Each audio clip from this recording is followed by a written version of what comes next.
Hey everybody, welcome to the latest edition of sketchyGOichie. I'm your humble host, Roger Andrews, and this is my sidekick and co-host, Ellie Andrews. And we're here to talk about our video series called How to Not Suck at Art.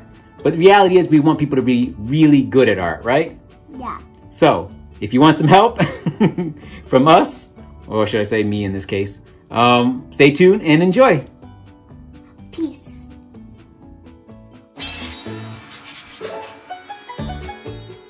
sketchyGOichie.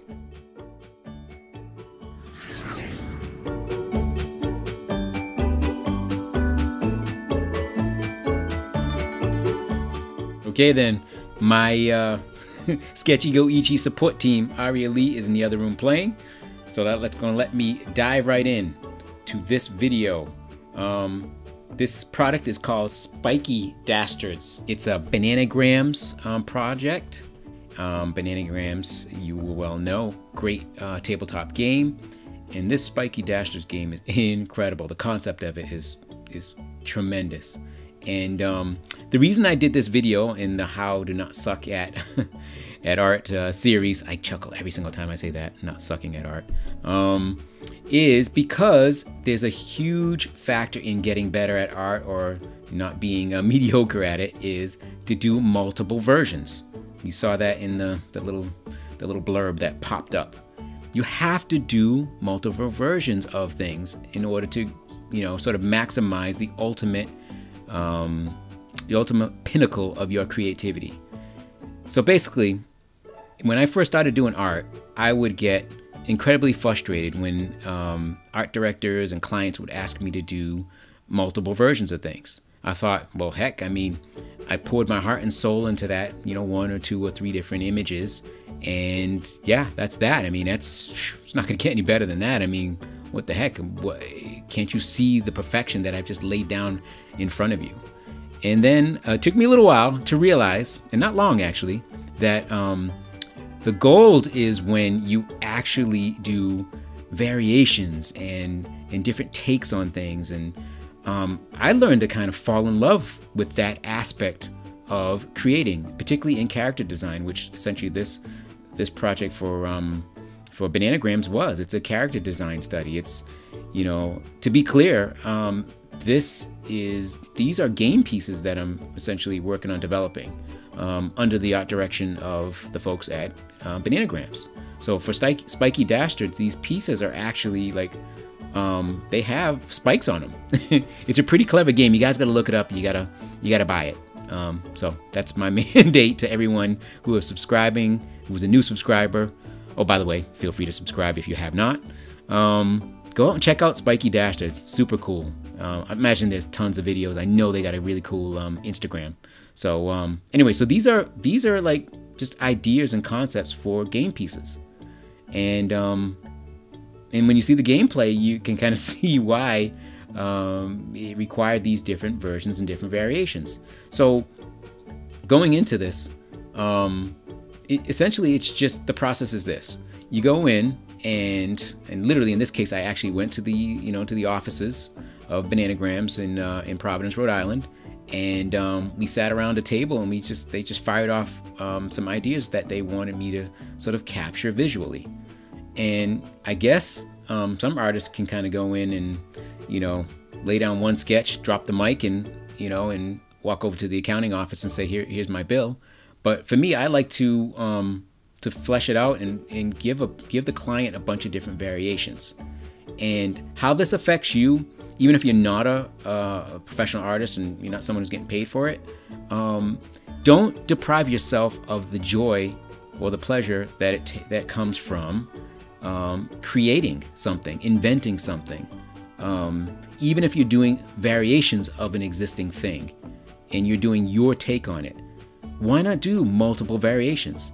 I'm always astounded, particularly when I'm around young artists and new artists. And I should mention now that I teach a class at UMass, Dartmouth, and University of Massachusetts for those who are out of the country, University of Massachusetts in Dartmouth. And my illustration students, they dumbfound me sometimes. I love them, but they dumbfound me sometimes where they don't want to do more than like one drawing or one sketch for any given idea. It's baffling to me, because that's where the creativity is. That's where all of the juice is, and all of the spark of creativity, and all of that stuff comes from doing multiple variations on a theme, on a certain form factor of a character, of all that good stuff.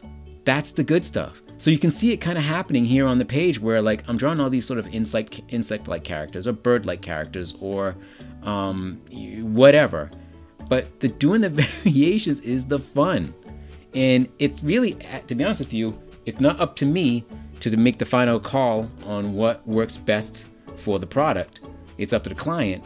But heck if I'm not going to give them a bunch of different options, and I'm going to try my best to make each one cooler than the next, or each one different from the next, or each one have their own sort of unique take or flavor. So why would you deprive yourself on any piece of art, even if it's not a character design sort of project like this? Even if it is something where you're perhaps you're painting a scene, and you want to, I don't know, you want to capture certain lighting, and you want to, say it's a cafe in Paris, and you want to get everything just right, and you want to basically, I don't know, maximize that concept.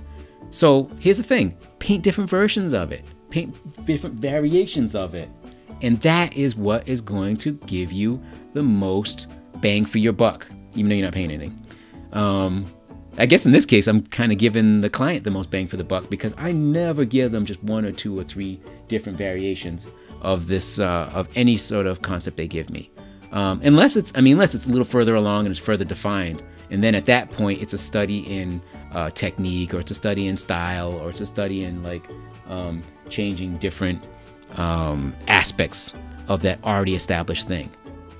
Okay. Let me stop rambling. Let me give you guys a bottom line. If you really want to advance and grow in art, as I've mentioned in previous videos, there's a formula.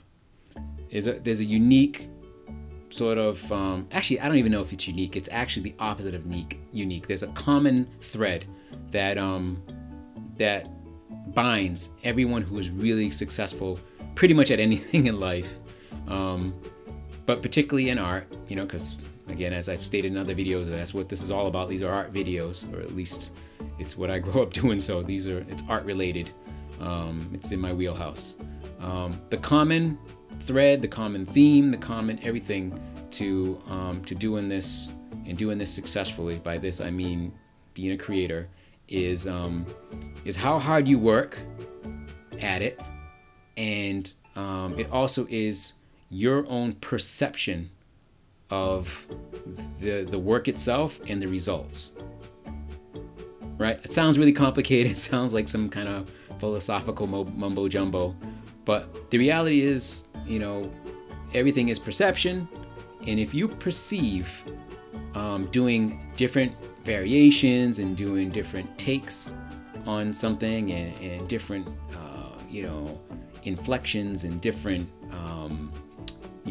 different flavor, and different little details, and changing proportions, and changing little aspects of a particular piece as something that is like pulling teeth, and it's difficult, and you hate having to do another version of something, and you hate that you have to spend a little extra time coming up with something more clever than the previous idea, then I'm not sure what I can do for you. That might put you, if you feel like your art kind of stinks, or it sucks, as I've been saying, and you're like, just how do I get better? And you tuned into this video, and you're like, oh, this guy's telling me I gotta do variations, I gotta do more work. I can't just settle for the first idea that comes to mind. God, what am I gonna, what am I gonna do? I'm sorry, I'm not sure I can help. But if you, however, are like, you know what, he's kind of right. It's kind of fun to come up with these. I mean, look at the stuff that's on the screen now. Like, I'm just doing variations of the spikes on the character. you know, little nubby ones. I'm doing longer spikes, you know, spikes in different directions on this little made-up character. This little sort of like, I don't even know what you would call him, kind of like a squirrely chickmonkey looking character. That's, I mean, if that is, like, I gotta tell you, there's no way on earth that I see this as a problem. I even did one with like flowers. You saw that one really quick, right? I mean, this is me playing around with the expression on the faces, making it a little angrier, and changing the direction, and turning it from sort of a front 3/4 view to a side view, so it's like they're almost like they're facing off. It's like, if you don't see the fun in that, I don't know what else to do. So if you don't want to suck at art, embrace the variations and the creativity. All right, so sketchyGOichie, live your moment. Happy sketching, y'all. Follow me on Instagram, Facebook, and elsewhere, and please do subscribe. I appreciate it. Peace.